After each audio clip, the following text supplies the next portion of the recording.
अस्सलाम वालेकुम everyone, this is your host doctor Ramsha Munawwar. और कैसे हैं आप सब? उम्मीद करती हूँ खैरियत से होंगे।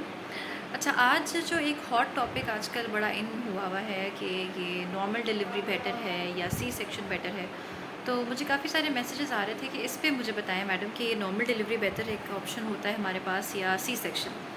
तो देखिए, इसका कोई हार्ड एंड फास्ट येस और नो वाला आंसर नहीं है। नॉर्मल डिलीवरी है या सी सेक्शन है, ये बहुत सारी चीज़ों पर डिपेंड करता है कि अभी आपका पहला बच्चा नॉर्मल हो चुका है या ऑपरेशन से हो चुका है।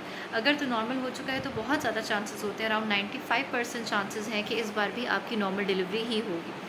हाँ, अगर ये कि आपका पहला बच्चा ऑपरेशन से हुआ है तो बहुत सारे चांसेस हैं, अराउंड 70 to 80% चांसेस हैं कि ये वाला भी आपका बच्चा ऑपरेशन से हो, प्रोवाइडेड कि दो बच्चों के बीच में 1 से 1.5 साल से कम का वक्फा है।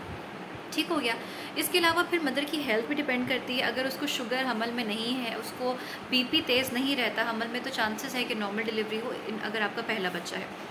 नहीं तो अगर खुदा न खास्ता डिलीवरी के दौरान आपके बच्चे की धड़कन कम होना शुरू हो जाती है या बहुत तेज़ होना शुरू हो जाती है, या हम एक कहते हैं बच्चे के दिल की धड़कन वाली पट्टी, जिसको हम सीटीजी कहते हैं मेडिकल टर्म्स में, उसमें ऐसे डिप्स आना शुरू हो जाए, मतलब बच्चे की दिल की धड़कन एकदम से कम हो, फिर बढ़े, फिर कम हो, फिर बढ़े, तो ये एक इंडिकेशन होती है इमरजेंसी ऑपरेशन की।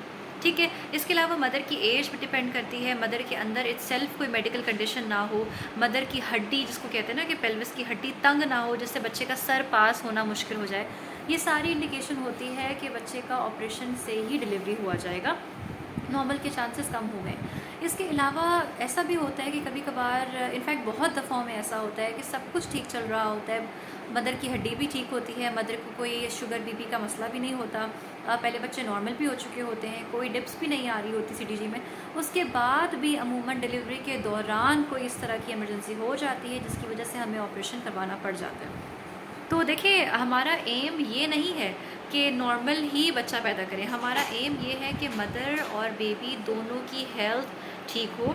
तो आपने अपने डॉक्टर से एक तो पहले ये चेक करवा लेना है कि हड्डी का मसला तो नहीं है, शुगर बीपी का मसला तो नहीं है, कोई और ऐसा इशू नहीं है मदर के अंदर कि जिसमें ऑपरेशन ही करने की ज़रूरत पड़े। अगर तो ये सारी चीज़ें ठीक हैं और आप जाते हैं डिलीवरी कराने के लिए, वहाँ पे खुदा न खास्ता कोई इमरजेंसी हो जाती है, तो आपने रेजिस्ट नहीं करना, आपने इनकार नहीं करना, आपने मना नहीं करना, और माँ और बच्चे की सेहत को मद्देनज़र रखते हुए, अगर तो डॉक्टर आपसे पूछ रहे हैं, कंसेंट ले रहे हैं, आपसे परमिशन ले रहे हैं ऑपरेशन की, तो आपने इजाज़त देनी है। Thank you so much.